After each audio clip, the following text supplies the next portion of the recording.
Chalakudy KSRTC സ്റ്റാൻഡിൽ 4 കോടിയുടെ ടെർമിനലിന് സർക്കാർ അനുമതി. ടെർമിനൽ അടക്കം 7 കോടിയുടെ പ്രവൃത്തികൾക്കാണ് അനുമതിയായത്. ടൂറിസം മേഖലയിലെത്തുന്ന സഞ്ചാരികൾക്ക് പുതിയ ടെർമിനൽ വരുന്നതോടെ താമസമടക്കമുള്ള സൗകര്യങ്ങൾ ലഭ്യമാകും. ചാലക്കുടി KSRTC സ്റ്റാൻഡിൽ ടെർമിനലടക്കം 7 കോടിയുടെ പ്രവൃത്തികൾക്കാണ് ചാലക്കുടിയിൽ അനുമതിയായത്. കോടശ്ശേരി പഞ്ചായത്തിലെ ഏറെക്കാലമായി തകർന്നു കിടക്കുന്ന നായരങ്ങാടി ജംഗ്ഷൻ മുതൽ പരിയാരം പഞ്ചായത്തിലെ ആനമല PWD റോഡ് വരെയുള്ള റോഡ് BMBC ടാറിംഗ് നടത്താൻ 3 കോടിയും അനുവദിച്ചിട്ടുണ്ട്. കഴിഞ്ഞ വർഷം നവംബറിൽ ചാലക്കുടി കാർമൽ സ്റ്റേഡിയത്തിലാണ് നവകേരള സദസ്സ് സംഘടിപ്പിച്ചത്. സദസ്സിൽ പങ്കെടുത്തവർ നൽകിയ നിവേദനങ്ങൾ പരിഗണിച്ചാണ് ചാലക്കുടിക്ക് 7 കോടി അനുവദിച്ചത്.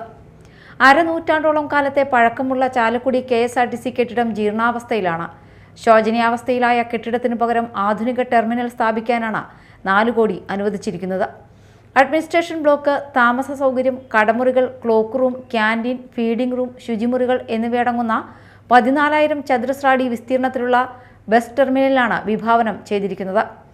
അതിരപ്പള്ളി, വാഴച്ചാൽ, മലക്കപ്പാറ ടൂറിസം മേഖലയിലേക്ക് എത്തുന്ന സഞ്ചാരികൾക്ക് പുതിയ ടെർമിനൽ വരുന്നതോടെ താമസമടക്കമുള്ള സൗകര്യങ്ങൾ ലഭ്യമാകും.